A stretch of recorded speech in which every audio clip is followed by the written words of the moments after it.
함께 기도하시겠습니다. 하나님, 저희의 찬양과 경배를 받아주셔서 감사합니다.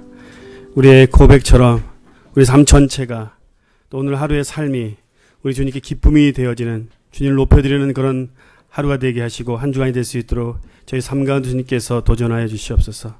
우리의 고백처럼 그렇게 살 수 있도록 성령님께서 우리와 함께 하실 것을 믿습니다.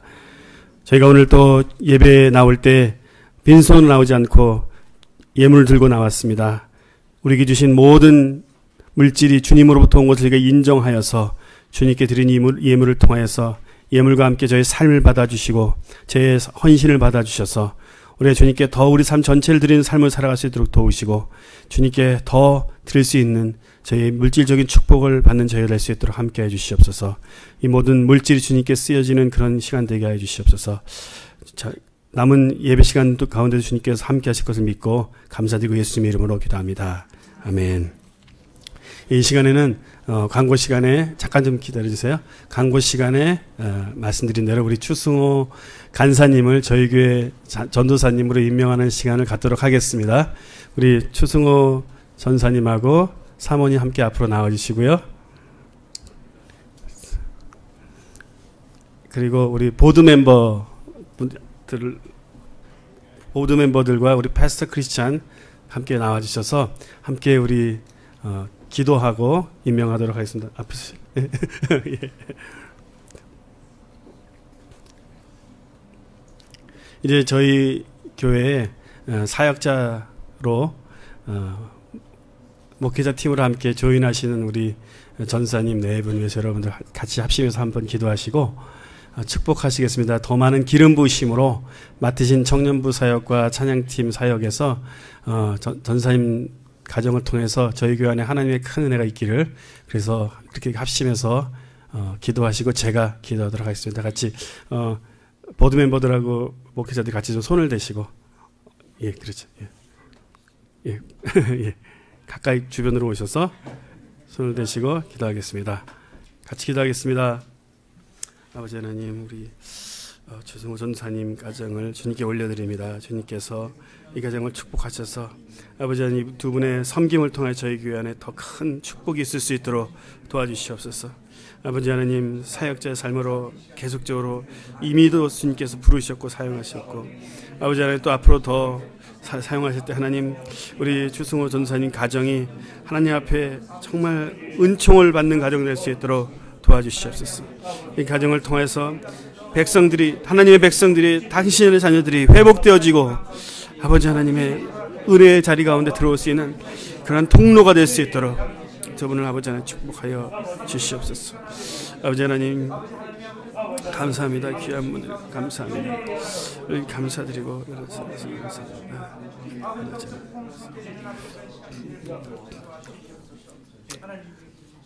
하나님, 당신의 섭리 가운데 우리 귀한 추승호 전사님 가정을 저에게 보내주셨고 저희와 함께 교회를 섬길 수 있는 귀한 특권을 허락하신 것을 감사합니다.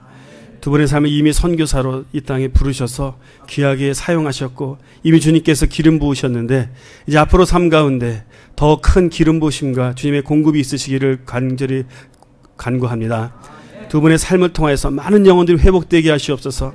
많은 영혼들이 주님 앞에 돌아오게 하시고 헌신할 수 있도록 쓰임받는 통로가 될 수 있도록 도와주시고 저희가 함께 저희 교회에서 함께 섬기는 동안 서로를 깊이 사랑하고 섬기는 그런 관계가 될 수 있도록 저희 교우들과 우리 전사님 가정이 될 수 있도록 저희 가운데 함께 해주시옵소서. 다시 한번 이 두 분의 가정을 주님께 감사드리고 예수님의 이름으로 기도합니다. 아멘. 감사합니다.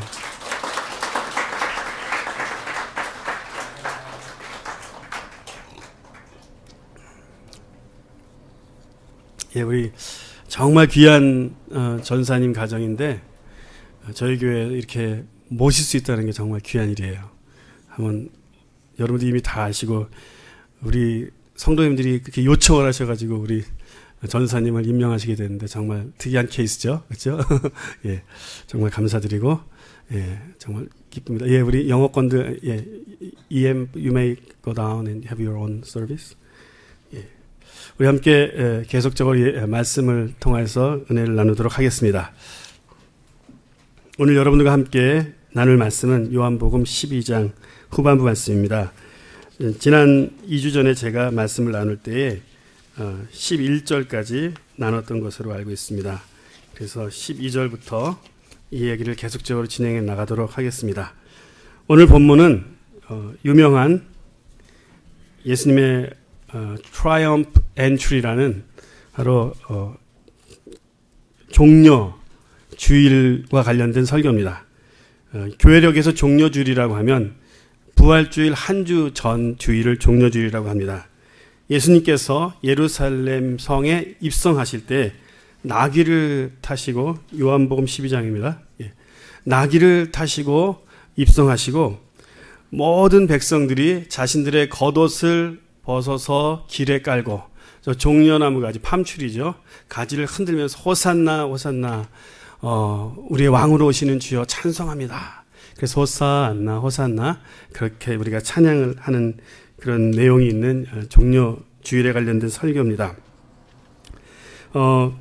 이 12장 후반부는 3주 전에 저희가 함께 말씀을 나눴던 11장의 내용에서부터 계속 연결되어지는 말씀입니다. 요한복음 11장에 죽은 나사로를 예수님께서 살리신 사건으로부터 연결되어지고, 12장에 가면은 그 예수님 때문에 잔치가 벌어집니다. 그 예수님 때문에 잔치가 벌어지는 자리에서 마르다는 음식으로, 마리아는 자신의 비싼 향유 옥합으로 예수님께 드리고, 그리고 나사로는 주님께서 나를 살리셨습니다 간증으로 동네 사람들에게 자신들의 은사대로 주님을 최선으로 섬기는 이야기를 함께 나누고, 우리는 무엇으로 주님을 섬길까 우리가 함께 도전을 받는 시간이었습니다. 그렇게 해서 그 얘기가 진행돼서 오늘 12장 뒷부분까지 계속 이야기가 진행됩니다. 왜냐하면 이 백성들이 예수님이 입성하실 때 호산나 하면서 주님을 찬양했던 그 이유가 뭐라고 오늘 본문에 18절 19절에 나와, 17절 18절에 나와 있냐면, 그들이 예수님께서 나사로를 살리셨다는 소문이 예루살렘에 퍼졌던 것입니다. 그 일로 인해서 사람들이, 군중들이 이제 우리 메시아가 왔구나, 이분이 바로 그분이구나 하면서 이렇게 흥분하면서 예수님을 영접하는 그런 본문입니다. 12절부터 먼저 19절까지만 읽도록 하겠습니다. 시작. 그 이튿날에는 명절에 온 큰 무리가 예수께서 예루살렘으로 오신다는 것을 듣고 종려나무 가지를 가지고 맞으러 나가 외치되 호산나 찬송하리로다. 주의 이름으로 오시는 이 곧 이스라엘의 왕이시여 하더라. 예수는 한 어린 나귀를 보고 타시니 이는 기록된 바 시온에 따라 두려워하지 말라. 보라, 너의 왕이 나귀 새끼를 타고 오신다 함과 같더라. 제자들은 처음에 이 일을 깨닫지 못하였다가 예수께서 영광을 얻으신 후에야 이것이 예수께 대하여 기록된 것임과 사람들이 예수께 이같이 한 것이 생각났더라. 나사로를 무덤에서 불러내어 죽은 자 가운데서 살리실 때에 함께 있던 무리가 증언한지라. 이에 무리가 예수를 맞음은 이 표적을 행함을 들었음이로라. 바리새인들이 서로 말하되 볼지어다 너희 하는 일이 쓸데없다. 보라, 온 세상이 그를 따르는도다 하니라. 이렇게 전반부에는 예수님을 온 군중이 기쁨으로 맞이하는, 환영하는 그런 장면입니다. 그래서 트라이엄프 엔트리라고 그렇게 말을 하죠. 그 바리새인들마저도 자기들이 할 게 아무것도 없다고 생각을 하게 됐습니다. 이제 큰일 났다. 모든 군중이 예수님을 따라가는구나. 이것을 어떻게 막을 수 있을까라고까지 생각했던 이 이야기가 급격히 스토리가 바뀌는 것을 보게 됩니다. 바로 예수님의 십자가의 희생과 관련된 스토리로 빨리 급히 진행됩니다. 오늘 본문에 이제 뒷부분으로 가면 군중이 갑자기 바뀌는 것을 보게 되죠. 이 이야기들도 여러분들 이미 다 뒤에 있는 무슨 스토리인지 알 것이라고 생각돼서 먼저 설명하고 말씀을 보도록 하겠습니다. 이 본문을 볼 때마다 우리가 계속 고민하게 되는 것은 무엇이냐면요, 어떻게 이렇게 예수님을 열정적으로 환영했던 군중이 빌라도가 그 전통에 따라서, 관례에 따라서 명절 때 한 명씩 사형해야 될 범인을 놓아주는 전통에 따라서 바라바라고 하는 흉악범을 놔줄 것인가, 예수님을 놔줄 것인가 물어볼 때 어떤 일이 일어났습니까? 제사장들이 군중들에게 바라바를 놔주라고 관청해라 라고 말했을 때 군중이 확 바뀌어 버리는 것입니다. 그래서 바로 예수님이 놓일 수도 있었는데 바라바가 놓이는 사건이 일어난 것입니다. 왜 이런 일이 있는 것입니까? 바로 그 이유는 그들이 기대했던 메시아의 모습이 아니었기 때문입니다. 이렇게 예루살렘 성으로 들어오셔서 바로 정권을 전복하고 왕이 될 거라고 생각하는 것입니다. 하지만 이 군중들은 가룟 유다와 똑같이 자기들이 생각했던 메시아가 아니라고 판단했을 때 잡혀버리시는 예수님, 힘이 없는 예수님을 이들이 봤을 때 이분이 메시아가 아니구나 라고 착각했던 것입니다. 그리고 바로 그들은 예수님을 배신해버리는 것이었습니다.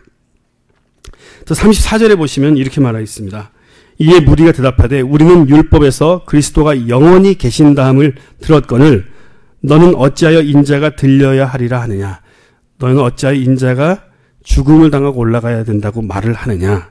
이 인자는 누구냐라고 도전을 하는 것입니다. 이 군중들의 잘못된 판단에는 바로 그 시절에 있었던 종교 지도자들의 잘못된 가르침에 근거했던 것입니다. 그 구약 성경을 만약 종교 지도자들이 잘 해석해서 백성들에 가르쳤다면 이런 오해가 없을 텐데 백성들은 종교 지도자들이 설명해 준 대로 그렇게 이해한 것입니다. 메시아라면 반드시 우리를 정치적으로 해방해 줄 것이다 라는 그들이 자의적인 해석을 하고 백성들이 가르쳤던 것입니다. 이것이 바로 지도자라면 책임을 져야 되는 일이라고 생각을 합니다. 이런 일들이 현재 기독교 안에도 계속적으로 존재하고 있습니다. 굉장히 중요한 영적인 이슈에 대해서 지도자가 된 사람이 모르거나 아니면 잘못된 것을 가르칠 때는 많은 사람들은 그냥 멸망으로 가는 것입니다. 그래서 오늘은 제가 예를 하나만 들어서 가져와 봤습니다. 여러분들 베리칩이라는 얘기 들어보셨습니까? 베리칩? 처음 들어보시는 분들도 있으시군요. 666표에 대해서는 들어보셨죠? 네. 666표는 성경에서 말하고는 악마의 표라고 하고 이것 바로 말세 마지막을 향한 징조가 지금 온 지구에 계속적으로 나타나고 있습니다. 이곳저곳에서 말세의 징조들이 나타나고 있죠. 그래서 많은 사람들은 많은 영적인 지도자들은 지금 현재 미국을 중심으로 일어나고 있는 의료개혁제도 그리고 지금 한국 같은 경우에는 삼성에서 사용권을 계약자로 해서 지금 한국에도 지금 베리칩이라는 것이 의료적인 목적으로 사용되려고 하고 있습니다. 현재 전 세계에 나와 있는 칩의 종류는 4가지로 알려져 있는데 그 칩의 4가지 종류의 이름은 아실 필요가 없고 그 중에 2가지 칩만 위치 추적 장치가 있습니다. 그 중에 하나가 뭐냐면 당뇨 환자들이 그것을 손에다가 삽입을 하면 팔에다 삽입을 하면 이 사람의 당뇨 수치가 바로 자신의 주치의에게 통보가 되어서 위험한 상황에 들어가지 않는다라고 이렇게 알려져 있는 그런 칩입니다. 이 칩이 정말 666표냐 아니냐 누가 압니까? 아무도 모르죠. 근데 중요한 건 무엇이냐면요. 저도 이곳에서 이 자리에서 제가 베리칩은 정확하게 666표라고 말하지 않겠습니다. 근데 중요한 건 뭐냐면요. 지금 많은 대형교회 목사님들이 이 베리칩과 666표와는 전혀 무관하다고 공식적으로 말씀하고 있다는 것이 너무 위험하다는 것입니다. 만약 50%만 가능성이 있다고 해도 종교적인 지도자는 그렇게 말하면 안 된다고 저는 믿습니다. 무슨 말씀인지 이해가 되시죠? 왜냐하면 여러분들의 부모님들이 베리칩은 전혀 악마의 피와 상관이 없다라고 그렇게 배웠다가 그렇게 믿고 그냥 그 신념에 의해서 잘못된 선에 빠진다면 누가 그분들을 다시 돌아올 수 있게 하겠습니까? 저는 제가 믿기로는 우리가 의심하고 있는 부분이 있다면 굉장히 많은 분들이 아직도 베리칩에 대해서 거의 확실하다고 믿고 있습니다. 저도 신중히 거의 그쪽으로 가고 있는데 여기까지만 이야기하겠습니다. 거의 이 베리칩이 말세 마지막 때 사용될 그 표와 관련이 있다라고 믿습니다. 왜냐하면 여기에 관련된 연구 보고들이 많이 그렇다고 믿습니다. 그렇다면 우리가 조심해서 계속 지켜봐야 한다고 가르쳐야 된다고 믿습니다. 오늘 갑자기 제가 심각한 얘기를 해서 너무 지금 심각해지셨는데 심각해져야 되죠. 말씀 듣는 시간은. 제가 들으려고 했던 원래 목적은 베리칩에 대한 설명이 아니었고 이렇게 예를 들어 하나하나 말세에 대한 이슈들에 대해서 종교 지도자라면 내가 교회 리더라면 내게 책임이 있다는 거죠. 내가 설명한 것, 내가 가르친 것에 의해서 많은 영들이 따라올 수 있다는 것입니다. 그래서 우리가 몇 주 전에는 사꾼에 대한 얘기도 했습니다. 우리가 맡겨진 양들에 대해서 어떤 영적인 책임을 져야 되는가. 그런데 당시에 종교 지도자들은 자신들의 종교적인 확신에 의해서, 자신들의 자의적인 해석에 의해서 그 당시에 있는 모든 이스라엘 사람들을 예수님을 넘겨버리는 죄 가운데 빠지게 했다는 것입니다. 이제 20절부터 27절까지 말씀으로 넘어가 보도록 하겠습니다. 저와 함께 20절부터 27절 읽겠습니다. 시작. 명절에 예배하러 올라온 사람 중에 헬라인 몇이 있는데 그들이 갈릴리 벳세다 사람 빌립에게 가서 청하여 이르되 선생이여 우리가 예수를 배웁고자 하나이다 하니 빌립이 안드레에게 가서 말하고 안드레와 빌립이 예수께 가서 여쭈니 예수께서 대답하여 이르시되 인자가 영광을 얻을 때가 왔도다. 내가 진실로 진실로 너에게 이르노니 한 알의 밀이 땅에 떨어져 죽지 아니하면 한 알 그대로 있고 죽으면 많은 열매를 맺느니라. 자기의 생명을 사랑하는 자는 잃어버릴 것이요 이 세상에서 자기의 생명을 미워하는 자는 영생하도록 보존하리라. 사람이 나를 섬기려면 나를 따르라. 나 있는 곳에 나를 섬기는 자도 거기 있으리니 사람이 나를 섬기면 내 아버지께서 그를 귀히 여기시리라. 지금 내 마음이 괴로우니 무슨 말을 하리요. 아버지여 나를 구원하여 이때를 면하게 하여 주옵소서. 그러나 내가 이를 위하여 이때에 왔나이다. 예. 여기에서 23절에 보시면 영광이라는 단어가 나오는 것을 보게 됩니다. 오늘 본문에서는 영광이라는 단어가 계속 반복되어지고, 그래서 제가 오늘 여러분과 함께 나눌 말씀의 주제는 누구의 영광을 구하는 것인가에 대한 부분입니다. 오늘 헬라인들 몇 명이 예수님을 찾으러 왔다고 말하고 있습니다. 그래서 예수님께서 뭐라고 말씀하시냐면, 뭐라고 말합니까? 내가 이제 영광을 받을 때가 됐다. 그 말은 무슨 말이냐면 내가 이제 하나님의 구원의 계획이 완성되는 것 가운데 내가 마지막 길을 들어갈, 이제 내가 십자가에 높이 들려질 그 때가 왔다. 또 내가 십자가에 달린 이후에 또 한 번 들려지신 어떻게 되죠? 승천되어질, 하나님 품으로 돌아간, 구원의 역사를 다 이루고 하나님 품에 돌아갈 그때가 되었다라고 예수님께서 말씀하시는 것입니다. 바로 예수님께서 말씀하신 영광이라는 것은 바로 하나님의 구원 계획이 완성된다는 그런 의미를 가지고 있는 것입니다. 바로 하나님의 구원 계획에는 이방인들도 하나님의 구원의 방주에 들어오는 것이었습니다. 그런데 이때야 비로소 이방 유대인들이 예수님에 대해서 찾으러 오는 사건이 있었습니다. 그때 예수님께서 이것이 바로 내가 마지막 때라는 것을 알리는 신호이다라고 제자들에게 말씀하신 것입니다.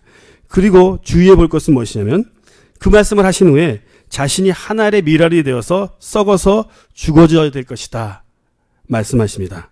바로 썩어서 죽어주셔야만 생명을 낳는 일이 있는다고 말씀하시면서 26절에 보시면 이렇게 말하고 있습니다.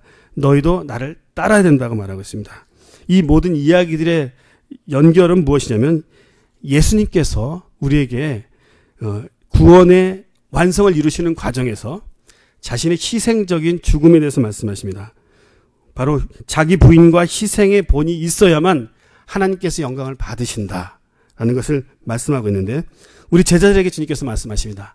너희들도 나를 따르는 제자가 되려면, 나를 섬기려면 예수님처럼 자기를 부인하고 희생적으로 자신을 낮추는 삶을 살아야 한다. 예수님을 본받아야만 참 예수님의 제자라고 오늘 본문에서 말하고 있는 것입니다. 이것이 바로 우리가 철저히 우리의 인생을 전체를 통하여서 지켜야 될 부분입니다. 저는 끊임없이 저희 교인들과 함께 제자된 삶에 대해서 도전할 것입니다. 끊임없이 계속 제자의 삶에 대해서 도전할 것입니다. 우리가 그냥 교회를 다니는 신자로서 끝나는 것이 아니라 정말 예수님을 따르는 것이죠. 온전히 따르는 것이죠. 레디컬하게 순종하는 것이죠. 그것이 무엇입니까? 예수님이 하셨던 것처럼 하나의 밀알이 땅에 떨어져서 썩어져서 죽어야만 무엇이 됩니까? 생명을 낳는다. 배가가 일어난다. 이것이 바로 저희 교회가 지금 지키려 하고 있는 영적인 원리입니다. 우리는 계속적으로 나 자신이 어떻게 예수님처럼 살아갈 것인가, 내가 어떻게 희생할 때 우리 교회는 그 희생을 통해서, 섬김을 통해서 복을 받을 것인가, 나는 혹시 예수님을 따라간 제자라고 하면서 여전히 아직도 죽어지지 않은 부분이 있는가, 나는 여전히 교만한 부분이 무엇인가? 우리 자신들을 계속 돌보면서 예수님처럼 살아가는 것이 우리 삶의 비전이라고 했습니다. 우리가 신앙생활을 하면 할수록 점점 우리 안에는 예수님다워지는 것이 많아지는 것. 그것을 위해서 예수님께서 뭐라고 말씀하십니까? 너희가 나를 섬기려면 나를 따르라. 이 말 이후에 바로 예수님께서 하시는 것입니다. 그렇지만 27절에서 예수님께서 예수님처럼 죽어짐의 영성을 지키는 것이 결코 쉬운 것은 아닌 것을 말씀해 주고 계십니다. 왜냐하면 예수님께서 말씀하십니다. 내 마음이 괴로우니 라고 말씀하십니다. 내가 무슨 말을 하리요? 아버지여 나를 구원하여 이때를 면하게 하여 주옵소서. 그러나 내가 이를 위하여 이때 왔나이다. 예수님께서 순종하실 것이지만 얼마나 그분이 지금 십자가에서 죽어주셔야 될 사건을 대면하면서 얼마나 괴로우신지를 표현하면서 이 본문을 통해서 우리에게 또 가르쳐 주시는 말씀이 무엇이냐면 너희가 나를 따르는 길이 그냥 쉬운 것은 아니다. 너희가 나를 따라서 나를 본받아서 나처럼 죽어지는 영성을 하려고 하는 것, 낮아지려고 하는 것은 쉬운 것은 아니라고 우리에게 말씀해 주시는 것입니다. 우리는 예수님을 따르면 그냥 예수님처럼 그냥 되는 것이다. 어느 날 은혜를 받으면 내 신앙생활은 시온의 대로처럼 그냥 쉽게 가는 것이다. 교회를 다니면 내 믿음이 그냥 성장하는 것이라고 착각에 빠지기 쉽습니다. 하지만 예수님마저도 자신의 소명 앞에서 자기가 죽어져야 되는 그 영성 앞에서 괴로워하고 있는 모습을 통해서 우리가 주님을 따라가는 삶이 쉬운 건 아니라는 것이죠. 그럼 쉬운 건 아니까 포기해야 되겠습니까? 너무 높은 스탠다드입니까? 그 말씀하는 것이 아닙니다. 죽어지는 것, 하늘의 미랄이 썩어져서 생명을 얻는 것은 내가 누구를 용서할 때 일어나는 것이죠. 내가 양보할 때 일어나는 것이죠. 내가 낮아질 때 일어나는 것이죠. 내가 포기할 때 일어나는 것인데 이 일은 쉬운 것이 아니기 때문에 우리가 날마다 결단해야 된다는 것입니다. 어떤 분들은 이런 얘기를 합니다. 내가 지난번에 우리 남편을 용서했는데 우리 남편이 똑같은 일 하니까 또 밉더라. 몇 번을 용서해야 됩니까? 맨날 우리 남편들이 희생양이 돼서 죄송합니다. 제가 늘 우리 남편들이 나쁜 사람이 되게 만들죠. 제가 여자였다면 여자 얘기를 하겠지만 그렇지만 여기에 영적인 진리가 있습니다. 우리는 끊임없이 용서해야 되는 것입니다. 끊임없이 이해해야 되는 것입니다. 그래서 쉽지 않다는 것입니다. 그냥 오토매티컬리 되는 것이 아닙니다. 아침에 일어나서 주님 앞에 나아갈 때 십자가 앞에 내가 또 나 자신을 포기해야 되는 것입니다. 십자가 앞에서 하나님의 은혜를 입어서 십자가의 그리스도의 보혈의 피의 능력을 통하여서 내가 또다시 용서해야 되고 내가 또다시 사랑해야 되고 내가 또다시 낮아져야 되는 것입니다. 내 안에서 계속적으로 올라오는 것이 느껴지면 내가 살았구나. 더 주님 앞에 나가서 죽어야겠다. 그러니까 우리가 이것을 우리 주님 앞에서 배울 때에 우리 시간이 많이 걸릴 거예요. 어느덧 내가 용서하는 것이 쉬워지기 시작하고 어느덧 낮아지는 것이 쉬워지는 나 자신을 발견하는 승리를 경험하게 되는 것입니다. 아멘. 그 다음으로는 우리가 아버지의 이름을 영화스럽게 하는 삶이 무엇인가를 함께 보도록 하겠습니다. 28절부터 같이 읽도록 하겠습니다. 28절부터 32절까지 말씀입니다. 같이 읽겠습니다. 시작. 아버지여 아버지의 이름을 영광스럽게 하옵소서 하시니 이에 하늘에서 소리가 나서 이르되 내가 이미 영광스럽게 하였고 또다시 영광스럽게 하리라 하시니 곁에 서서 들은 무리는 천둥이 울었다고도 하며 또 어떤 이들은 천사가 그에게 말하였다고도 하니 예수께서 대답하여 이르시되 이 소리가 난 것은 나를 위한 것이 아니요 너를 위한 것이니라. 이제 이 세상에 대한 심판이 이르렀으니 이 세상의 임금이 쫓겨나리라. 내가 땅에서 들리면 모든 사람을 내게로 이끌겠노라 하시니 이렇게 말씀하고 있습니다. 28절에 아버지의 이름이 영광스럽게 영광을 받으시면 아버지께서 아들을 영화롭게 한다는 말씀이 있습니다. 바로 우리 삶 가운데 우리 하나님을 우리 삶과 사역 전체를 통해서 영화롭게 하는 것, 그것이 우리 삶의 키가 되는 것입니다. 우리가 영적으로 사는 것, 우리가 풍성하게 사는 것, 주님께서 우리를 높여주시는 것의 그 뒤에 있는 키는 무엇이냐면 내가 아버지를 영화스럽게 했느냐. 오늘 설교 뒷부분에 이 부분에서 다시 한 번 더 구체적으로 도전을 하도록 하겠습니다. 내가 내 생활 전체를 통해서 하나님을 영화롭게 하는데 얼마나 관심이 있는가 한번 자기 자신들을 좀 점검해 보셨으면 좋겠습니다. 나는 정말 그 부분에 정말 심각한 생각을 가지고 있는가? 하나님께 영광 돌리는 것, 하나님이 영화롭게 되는 것을 보기 원하는 것이 나 삶에 어느 정도 심각한 사람인가? 이 부분이 끝까지 흔들리지 말아야 되는 것입니다. 나의 모든 선택에 아버지의 이름이 영광스러움 받는 것이 내 모든 선택의 우선순위인 것인가?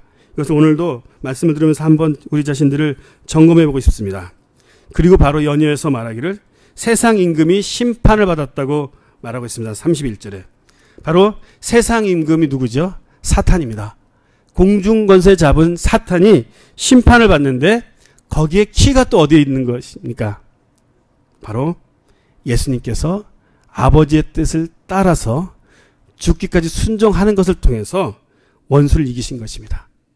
예수님께서 아버지의 뜻에 따라 자기 자신이 죽어지는 것을 통해서 세상 임금, 우리를 그렇게 괴롭히던 온 인류를 묶어놓았던, 죽음 가운데 가게 하였던, 파멸하게 하였던 세상 임금이 심판을 받는 사건이 예수님의 순종을 통해서 일하는 것입니다. 그렇다면 우리에게 주님께서 주시는 도전은 무엇입니까? 예수님께서는 우리도 원수를 이기는 삶을 살기를 원하십니다. 아멘. 우리가 패배하는 자로 계속적으로 살아가는 건 원치 않으십니다. 하늘에서 무슨 소리가 났다고 했습니까? 천둥소리 같은 소리가 났는데 이것은 나를 위한 것이 아니고 너희들을 위한 것이다. 듣는 너희들을 위한 것이다. 라고 말씀하셨습니다. 무슨 말씀이냐면 바로 너희들이 이 소리를 듣고 너희들도 나처럼 세상의 임금을 이기는 삶을 살도록 너희를 위해서 들려주신 것이라고 29절에서 30절에 말하고 있습니다. 제가 한번 다시 읽어드리겠습니다. 곁에 서서 들은 무리는 천둥이 울었다고도 하며 또 어떤 이들은 천사가 그들에게 말하였다고도 하니 예수께서 대답하여 이르시되 이 소리가 난 것은 나를 위한 것이 아니요 너희를 위한 것이니라. 너희들이 그런 삶을 살도록 하늘에서 너희를 위하여 호소하는 것이다. 우리도 순종을 통해 원수를 이길 수 있습니다. 원수를 이기는 것이요 칼을 들고 나가서 막 화를 내고 의분이라고 했죠. 의분은 아무 때나 쓰는 게 아닙니다. 어떻게 하나님을 막 그러면서 남편들이 아내들한테 잘하는 말일 수도 있어요. 믿음이 있어 당신 뭐 이렇게 하는 거 있잖아요. 그런 건 의분이에요. 의분이 아니에요. 의분은 그런 데 쓰는 것이 아닙니다. 남을 판단하면서 또 칼을 통해서 그리스도의 몸을 향하여 이렇게 휘두르는 일들을 합니다. 그것이 아니라 원수의 일을 보았을 때 어떤 내 사랑하는 사람이 자꾸 원수에게 속아 넘어지고 여러분들 자녀들이 자꾸 죄 가운데 빠지는 것 같고 순종하지 않으면 화를 통해서 그 사람을 위해서 싸워주는 것이 아니고 우리는 어떻게 한다고요? 순종을 통해서 바로 하나님께서 지금 내가 어떻게 하길 원할까? 이 순간엔 내가 무엇을 하길 원할까? 순종을 통해서 원수는 지게 되어 있습니다. 그것이 바로 영적인 원리입니다. 사탄은 우리가 하나님께 순복할 때 하나님의 뜻을 따를 때 하나님의 성품에 의거해서 행동할 때 사탄이 힘을 잃게 되어 있습니다. 예수님께서는 우리를 위해서 본을 보이신 분이십니다. 늘 우리를 위해서 먼저 본을 보이십니다. 예수님께서 순종을 통해서 세상 임금을 이미 심판받게 한 것, 이긴 것을 그리고 승리, 영적인 승리를 경험한 것은 우리를 위해서 먼저 보이신 것입니다. 그리고 말씀하시기를 32절에 내가 땅에서 들리면 모든 사람을 내게로 이끌겠노라. 바로 이것이 진정한 승리인데 예수님의 승리는 우리를 승리하게 하는 것, 우리를 이끌고 올라가시는 것, 바로 예수님의 구원의 사역이 완성되어지는 그림을 말씀하고 있습니다.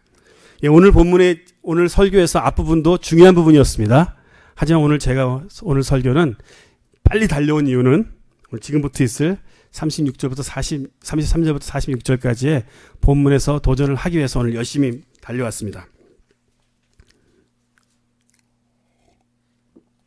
33절부터 함께 46절까지 좀 길지만 다 같이 읽도록 하겠습니다. 시작.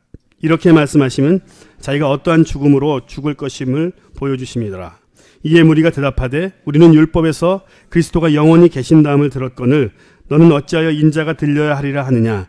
인자는 누구냐. 예수께서 이르시되 아직 잠시 동안 빛이 너희 중에 있으니 빛이 있을 동안에 다녀 어둠에 붙잡히지 않게 하라. 어둠에 다니는 자는 그 가는 곳을 알지 못하느니라. 너희에게 아직 빛이 있을 동안에 빛을 믿으라. 그리하면 빛의 아들이 되리라. 예수께서 이 말씀을 하시고 그들을 떠나가서 숨으시느니라. 이렇게 많은 표적을 그들 앞에서 행하셨으나 그를 믿지 아니하니 이는 선지자 이사야의 말씀을 이루려 하심이라. 이르되 주여 우리에게서 들은 바를 누가 믿었으며 주의 팔이 누구에게 나타났나이까 하였더라. 그들이 능히 믿지 못한 것은 이 때문이니 곧 이사야가 다시 일렀으되 그들의 눈을 멀게 하시고 그들의 마음을 완고하게 하셨으니 이는 그들로 하여금 눈으로 보고 마음으로 깨닫고 돌이켜 내게 고침을 받지 못하게 하려 함이라 하셨으더라. 이사야가 이렇게 말한 것은 주의 영광을 보고 주를 가리켜 말한 것이라. 그러나 관리 중에도 그를 믿는 자가 많되 바리새인들 때문에 드러나게 말하지 못하니 이는 출교를 당할까 두려워함이라. 그들은 사람의 영광을 하나님의 영광보다 더 사랑하였더라. 예수께서 외쳐 이르시되 나를 믿는 자는 나를 믿는 것이 아니요 나를 보내신 이를 믿는 것이며 나를 보내신 자는 나를 보내신 이를 보는 것이니라. 나는 빛으로 세상에 왔나니 물은 나를 믿는 자는 어둠에 거하지 않게 하려 함이로라. 아멘. 말씀드린 대로 오늘 본문에서는 영광이란 단어가 나오고 있습니다. 여기서 영광과 대조되는 보지 못함, 어둠에 다니는 것에 대해서 말씀하겠습니다. 오늘 전체 본문을 다 설명할 시간은 없기 때문에 특별히 42절과 43절에 여러분들이 주목해 보시면 불쌍한 한 그룹의 사람들이 등장하고 있습니다. 우리는 설교 시간마다 불쌍한 사람들을 얘기하게 됩니다. 보는 줄 알고 있지만 보지 못하는 사람들. 예수님께서 우리가 몇 주 전에 설교를 통해서 스스로 본다고 하는 자들을 보지 못하게 할 것이고 날 때부터 맹인된 자들, 육신적으로 못 본다고 하는 자들 예수님께서 보게 하실 거라고 말씀하셨습니다. 스스로 본다고 하는 자들은 보는 줄 착각하고 교만한 사람들입니다. 내가 영적으로 괜찮다고 생각하는 사람들일 수도 있고요. 내가 많이 배웠다고 생각하는 사람들일 수 있습니다. 그런 자들은 예수님께서 보지 못하게 할 것이라고 말씀하셨죠. 바로 이렇게 불쌍한 사람들이 오늘도 등장하고 있습니다. 여기에 42절과 43절에 이들이 관리들인데 그러나 관리 중에는 그를 믿는 자가 많되 바리새인들 때문에 드러나게 말하지 못하느니 이는 출교를 당할까 두려워함이라. 그들은 사람의 영광을 하나님의 영광보다 더 사랑하였더라 라는 비극적인 스테이트먼트가 나옵니다. 이것이 바로 많은 경우에 우리의 삶을 대변하고 있습니다. 이렇게 불쌍한 인간들 어떻게 이럴 수가 있을까라고 말할 것이 아닙니다. 이 모습이 나의 모습 안에 있는 것입니다. 우리가 살다 보면 하나님의 영광을 구하는 사람들을 종종 보게 됩니다. 제 기도는요, 우리에게 모든 성도님들이 정말 하나님의 영광을 구하는데 목숨을 거는 사람들이 됐으면 좋겠습니다. 저희 여러분들이 하나님의 영광을 보기를 원합니다. 내 삶을 통해서 하나님의 영광을 보기를 원합니다. 지금 하나님의 영광을 설명하는데 좀 어려워요. 그렇죠? 하나님의 영광이라는 말이. 그러니까 차차 좀 풀어가도록 하겠습니다. 하나님의 영광을 구하는 사람들이 저희 교회 안에서 막 일어났으면 좋겠습니다. 얼마 전에 저와 아주 가까운 한 분이 말씀을 전하는 시간이 있었습니다. 그 말씀을 전하는 시간에 하나님의 영광에 대해서 말씀을 전했습니다. 슈카이나 글로리. 여러분들 슈카이나 글로리라는 말을 많이 들으셨죠? 그분이 설교하는 중에 우리 삶 속에서 어떻게 하면 하나님의 영광의 임재, 하나님의 영광, 슈카이나 글로리, 그분의 빛이 내 삶 가운데 사라지지 않게, 떠나가지 않게 할 수 있을까? 왜냐하면 우리가 보니까 많은 사람들의 삶 속에 이전에는 하나님의 영광이 있었으나 하나님의 영광이 떠나버린 사람, 또 전혀 그 공동체에는 하나님의 영광이 보이지 않는 그런 때가 있기 때문입니다. 그래서 그분의 고민을 설교를 통해서 나눴습니다. 어떻게 하면 우리 삶 속에 하나님의 영광이 떠납니까? 질문이었습니다. 여러분 한번 대답해 보십시오. 어떻게 하면 하나님의 영광이 우리 삶 속에서 떠납니까? 머릿속으로 생각해 보십시오.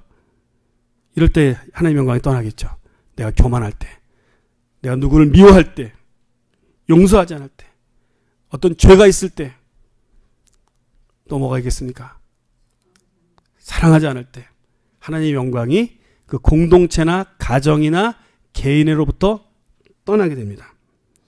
그래서 그분의 도전이 이거였습니다. 어떻게 하면 하나님의 영광이 우리 삶 속에서 떠나지 않을까? 그분이 이렇게 말하셨습니다. 나는 어떻게 하든지 어떤 수단을 다해서라도 내 삶 속에서 그 하나님의 영광, 이 슈카이나 글로리를 잃지 않는 삶을 살고 싶습니다 라고 말씀하시면서 깜짝 놀라게 울기 시작하셨습니다.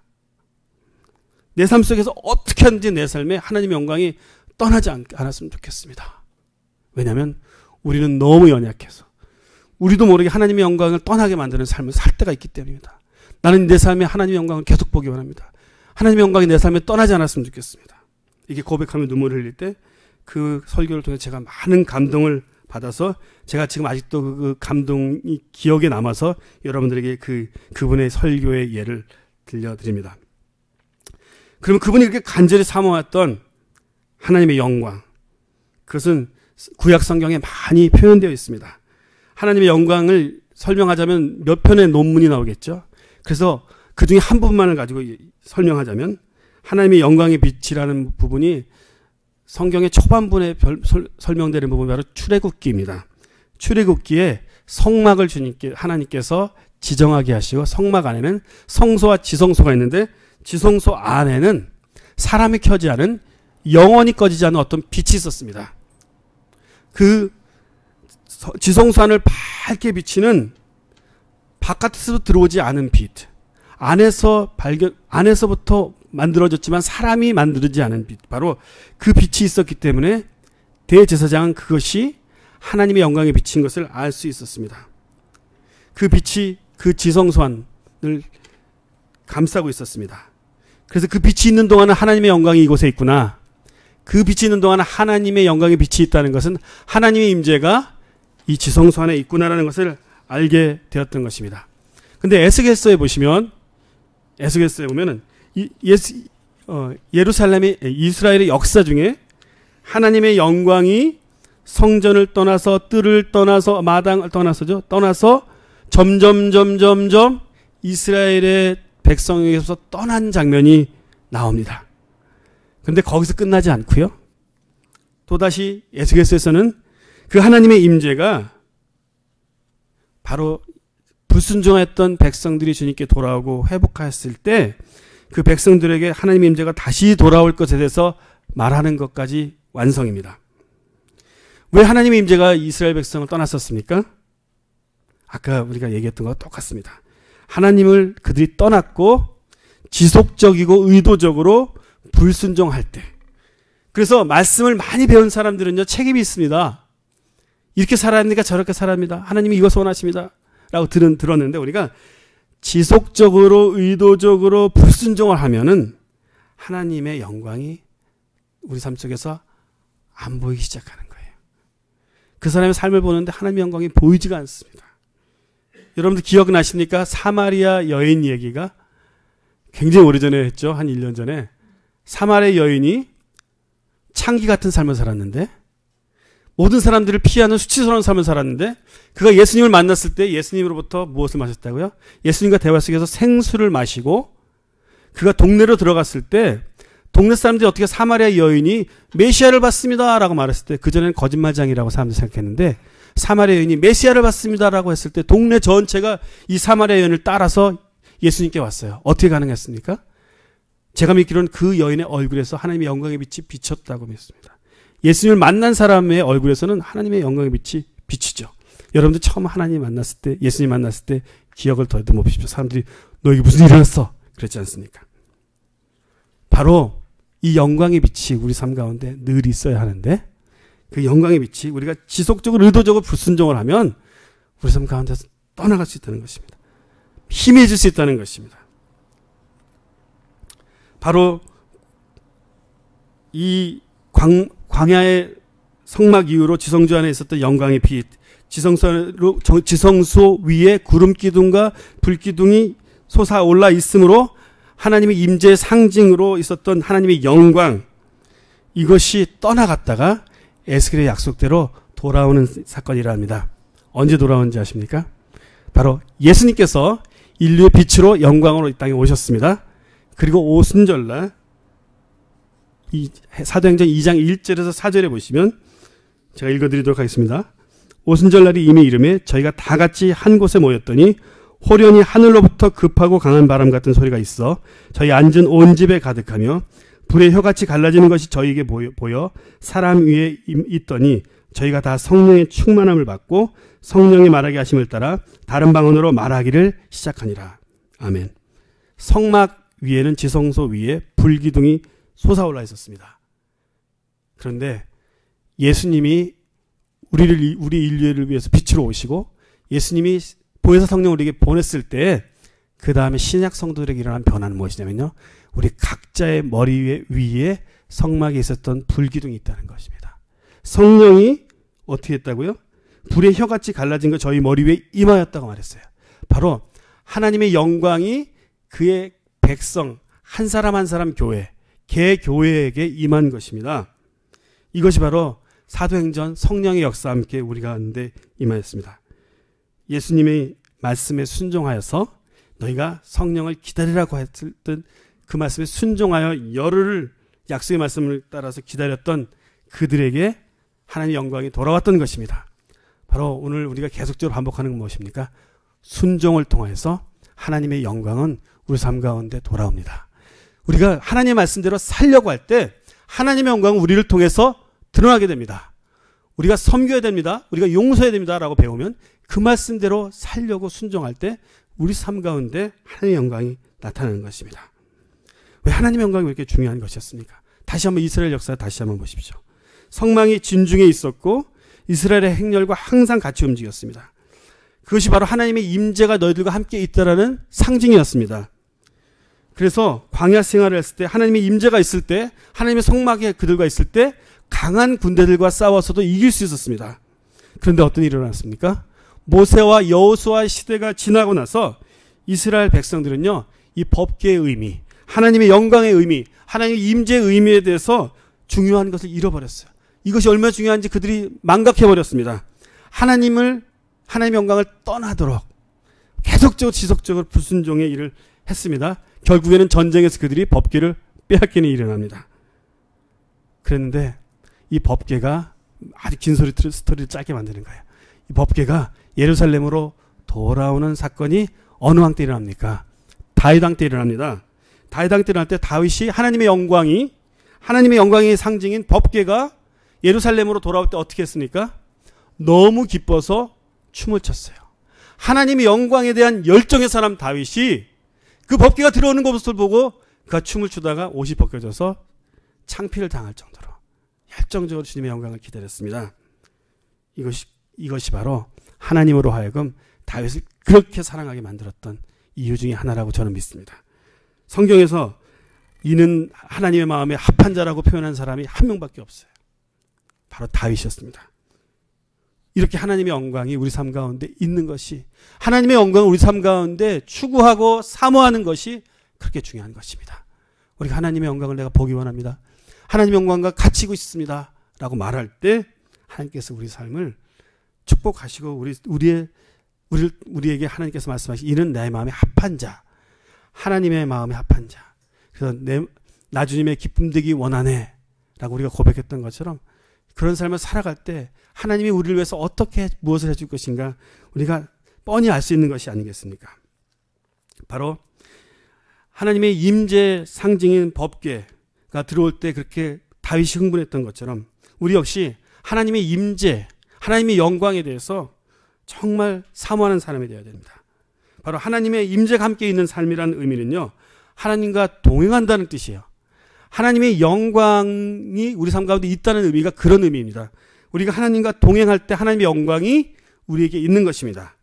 그런 사람들은요, 인생을 성공한 것입니다. 우리의 성공의 기준이 무엇입니까? 하나님의 영광이 내 안에 보이면 성공한 것입니다. 세상의 기준은 다를 수도 있습니다.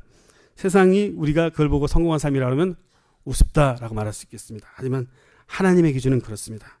세상이 그렇게 말할지라도 우리는 우리 삶에 하나님의 영광이 보이는 것이, 우리 삶 가운데 하나님의 영광이 드러나는 것이 성공하는 것입니다. 내가 그것을 추구하며 살겠습니다. 라고 말해야 됩니다. 그래서 이제부터라도 우리가 우리의 그런 삶을 세우기 시작해야 합니다. 하나님의 영광을 드러내는 삶, 하나님의 영광을 경험하는 삶을 우리 삶에 세우셔야 합니다. 그러면 어떤 일이 일어나는지 아십니까? 충격적인 얘기를 해드리겠습니다. 그러면 여러분들의 자녀들이 내가 아빠처럼 살고 싶어요. 그렇게 돼요. 충격적이죠. 아닌가? 좀 준비를 너무 못했네 제가. 예. 충격일 줄 알았는데, 예. 자녀들이 내가 아빠처럼 살고 싶어요. 내가 엄마처럼 살고 싶어요. 이렇게 말한다니까요. 그런 말씀 많이 듣고 사시나요? 그런 말씀 이미 많이 들으신 분들 참 존경스럽습니다. 대부분 부모님도 그런 말을 못 들어요. 그런데 우리가 지금부터 세우면 우리의 삶이 그렇게 예를 하나만 드린 거예요. 우리 주변 사람들이 당신에게 있는 하나님의 영광을 나도 보고 싶습니다. 그 말이 당신처럼 살고 싶단 말이에요. 나도 당신처럼 하나님의 영광에 가까운 사람, 하나님 임재에 가까운 사람이 되고 싶습니다. 당신처럼이 중요한 거예요. 그런 삶을 우리가 살게 될 것입니다. 언제부터 하면 2013년 2월부터 세우기 시작하면 되는 것입니다. 지금부터 우리가 시작하면 늦지 않습니다. 내가 무엇을 하고 있든지, 내가 무슨 생각을 하든지 바로 하나님이 내 삶에 있는 것, 하나님이 내 생각이 포함되어 있는 것, 하나님의 의견이 내 삶에 존중되는 것, 그것이 바로 하나님과 동행하는 삶입니다. 하지만 하나님과 동행하지 않는 삶은 그 반대로 하나님의 임재가 없는 삶입니다. 하나님의 임재가 없는 삶은 1년 동안 제가 많이 설명했을 것입니다. 하나님의 임재가 없는 삶은요, 쉽게 말하면 실패한 인생입니다. 죄송합니다. 여러분의 인생을 마치 실패한 인생처럼 표현해서 죄송하지만 그렇게 말하고 있는 겁니다. 여러분들 중에 이 말씀을 들어야 될 분 있으면 들으십시오. 내 삶에 하나님의 영광이 없고 하나님의 임재가 없다면 분주하고 무엇인가 빼앗겨버린 것 같은 인생을 살아가게 됩니다. 허덕이게 되고 메마를 수밖에 없고 사랑할 줄 모르고 다툼만 있고 그 삶에는 하나님의 역사에 대한 아무 관심도 없는 삶을 살아가고 있을지도 모릅니다. 혹시 목사님이 내 얘기하고 있습니까? 낙심하지 마십시오. 이런 여러분들 안에 찔림이 있으시다면 우리가 주님 앞에 우리 마음을 돌이키면 되는 것입니다. 하나님의 영광이 없는 사람들 분주하다고 했습니다. 허덕인다고 했습니다. 메마른다고 했습니다. 사랑할 줄 모른다고 했습니다. 다툼밖에 없다고 했습니다. 내 삶 속에 존경심을 받지 못하고 있다고 했습니다. 그렇다면 이제 우리가 다시 세우기 시작하면 되는 것입니다. 언제부터? 2013년 2월부터 세우기 시작하면 되는 것입니다. 오늘 불쌍한 사람도 있다고 했습니다. 어떤 사람들이었습니까? 사람의 영광을 구하던 관원들이 있었습니다. 본문들을 읽어드리면 그러나 관원 중에는 저를 믿는 자가 많대. 예수님을 믿는 자들이 많았습니다. 잘한 것 같죠? 근데 불쌍한 사람들입니다. 근데 우리가 그런 사람들이에요. 우리가 예수님 믿어요. 근데 바리새인들을 인하여 드러나게 말하지 못하니 이는 추례를 당할까 두려워함이라. 저희는 사람의 영광을 하나님의 영광보다 더 사랑하였더라. 하나님이 그래도 네가 예수님을 믿으니 내가 기쁘다 이렇게 말하지 않습니다. 이 뒷부분의 본문이 우리에게 충격을 주는 것입니다. 저희는 사람의 영광을 하나님의 영광보다 더 사랑하였더라 라고 말하고 있습니다. 이 땅에 하나님이 계셔야 할 그 자리에 어떤 다른 것으로 가득 채운 삶을 사는 사람들이 이런 사람들이 있습니다. 자신들의 신분, 자신들이 세워놓은 성공, 내가 쌓아놓은 것들이 너무 중요해서 그 자리를 하나님으로 바꿀 수 없는 사람들. 자신들을 지켜주는 그 신분, 그것이 하나님과 나를 벌어지게 하는 그런 삶을 살 수 있습니다.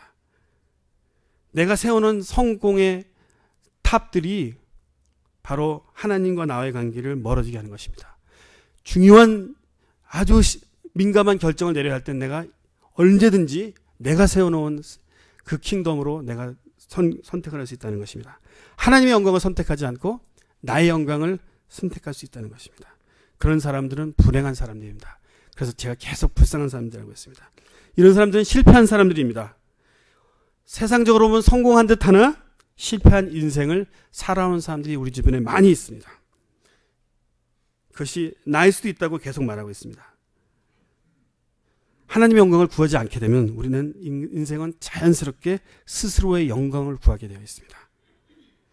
스스로의 영광이란 자기가 열심히 노력해서 만들어낸 영광입니다. 그 영광은 반드시 그 사람을 교만으로 끌고 가게 하고 자신을 묻고 파멸하게 하고 더 중요한 것은 사람들과의 관계가 깨어지게 만들게 되어 있습니다. 왜냐하면 다른 사람의 희생을 통해서 자기의 성공을 취하기 때문입니다. 때로는 내 가족의 희생을 통하여서 내 성공이 이루어지기 때문입니다. 이게 무슨 말인지 이해하시는 분들이 있을 겁니다. 제가 오늘 좀 어려운, 좀 힘든 설교를 했습니다. 나누는 저도 마음이 무겁습니다. 왜냐하면 우리에게 좀 우리 자신들을 많이 돌아보면서 찔림이 있는 내용들이기 때문입니다. 하지만 하나님은 사랑하시는 그 자녀들에게 채찍을 하신다고 말씀하셨습니다. 그렇기 때문에 하나님께서 우리를 사랑하시기 때문에 우리 자신을 점검해 보도록 무거운 얘기들을 주시는 것입니다. 이제 말씀을 마무리하겠습니다. 우리는 2014년 한 해 동안 그리스도 안에서 온전한 회복을 위해서 달려갈 거라고 연초에 말씀을 나눴습니다. 우리 교회는 회복을 위하여 달려가는 교회입니다. 그래서 교회의 많은 훈련들이 그 훈련들을 통해서 나에게 삐뚤어진 자아들, 트위스트된 내 안에 있는 속 사람들, 하나님 주님의 온전한 형상으로부터 벗어나 버린 나의 모습들, 이런 것들이 변화되어서 하나님의 온전한 형상으로 바꿔가는 그런 훈련이 되어질 것입니다. 그리할 때 우리의 바로 사고체계와 가치관, 정, 상한 감정의 치유, 의, 성령의 뜻에 순종할 수 있는 나의 삶의 육신이 하나님의 뜻에 순종할 수 있는 육신의 힘, 이런 지정의 모든 영역에 전반적인 부분에 회복을 하나님께서 우리에게 주시려고 하는 것입니다. 회복을 하시려면 무슨 일을 먼저 하십니까? 수술을 먼저 하는 것입니다. 그래서 오늘 말씀은 그 수술을 위하여서 어려운 얘기들을 하는 것입니다. 그래서 이런 일이 우리 삶 가운데 일어나게 될 때, 우리 삶의 지정의 세 부분에 전반적인 회복이 일어날 때 우리 삶에는 비로소 진정한 쉼이 올 것입니다. 하나님과 동행하지 않는 사람은 분주하다고 했습니다. 하지만 우리가 하나님과 동행하게 될 것입니다. 그렇게 되면 우리 삶에 진정한 레스팅, 쉼이 오게 될 것입니다. 그렇게 될 때 우리들 가정에 회복이 일어날 것입니다. 여러분 기대가 되시나요? 예. 그렇게 할 때 우리들 삶에 주님을 향한 사랑과 헌신이 회복될 것입니다. 그렇게 할 때 나를 통해서 하나님의 영광이 보이기 시작할 것입니다. 그 바로 사마리아 여인의 삶처럼 하나님의 영광을 우리 삶 가운데 드러나기 원하십니까? 하나님의 이름이 높임을 받기 원하십니까? 하나님의 이름이 우리를 통해서 높임을 받는 데 있어서 우리가 입술로 고백하는 고백으로는 충분하지 않습니다. 우리는 얼마든지 주님의 이름을 찬양합니다라고 입술의 고백을 얼마든지 할 수 있습니다. 하지만 그것으로만 충분하지 않습니다. 왜냐하면 우리가 입술의 고백으로만 했다고 주님이 높아지는 것이 아니기 때문입니다. 왜냐하면 실제로 주님은 하나도 높아지지 않고 입술의 고백만 되어지는 경우가 얼마든지 있기 때문입니다. 어떻게 해야만 우리의 찬양으로 하는 입술로 하는 하나님의 이름을 높여드리는 고백이 진정한 고백이 될 수 있습니까? 바로 우리 삶을 통해서 하나님의 이름이 드러나야 하는데, 하나님의 이름이 영광을 받는다는 의미는, 성경적인 의미에서 하나님의 이름이 영광을 받는다는 의미에는 하나님의 이름에는 항상 수식어가 붙어 있습니다. 보십시오. 신명기에 보면 인자가 많으신,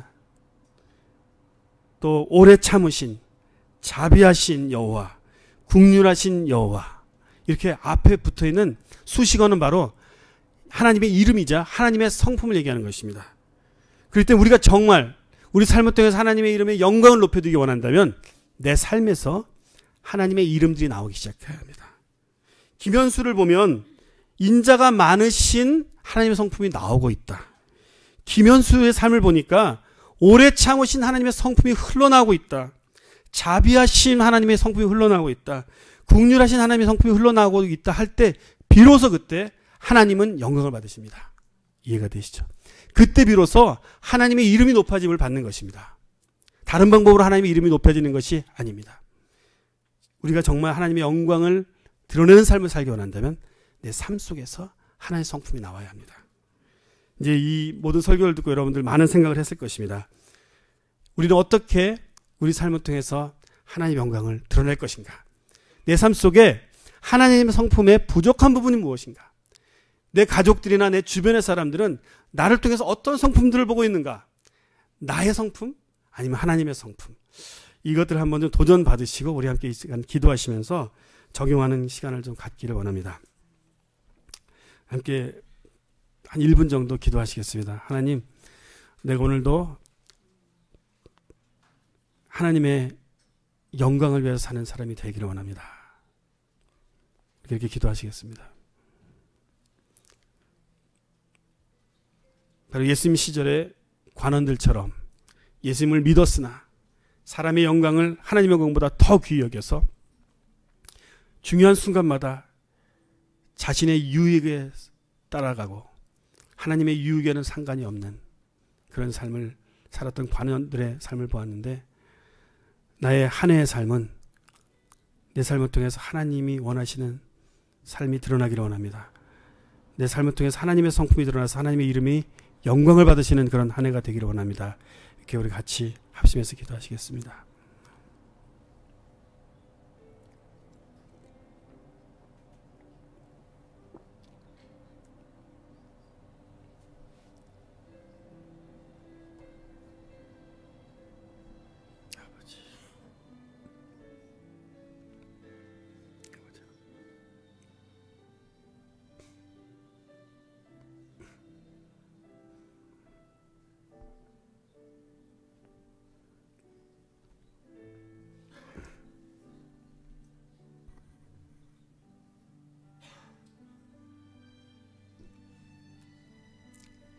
우리 주님께서 우리에게 이렇게 물어보고 계십니다.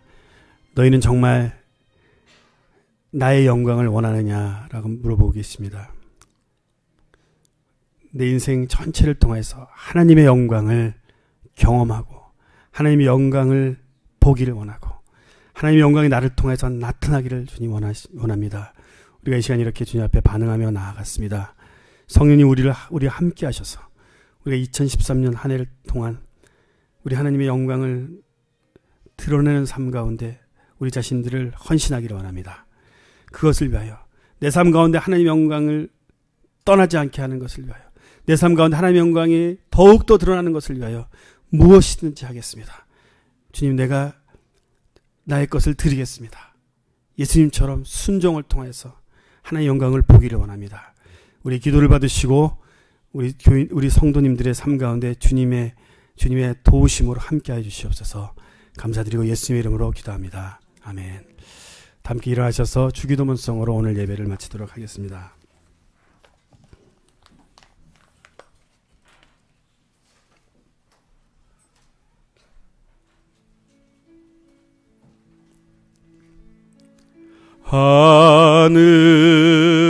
하늘에 계신 아버지,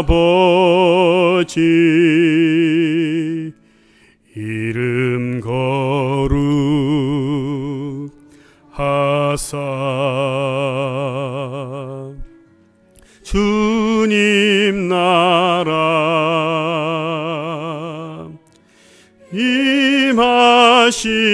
임하시고 뜻이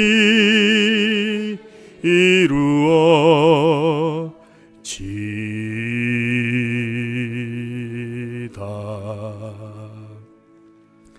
일용할 양식 주시고 우리들의 큰 죄 다 용서하옵시고 또 시험에 들게 마시고 악에서 구원하소서. 대개 주의 나라 주의 권세 주의 영광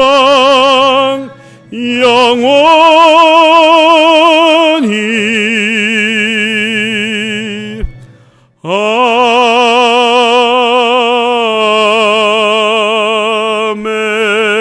아멘. 우리 주님께 감사의 박수를 드리겠습니다. 예, 오늘 교제 식탁 마치시고 계속적으로 구정 행사를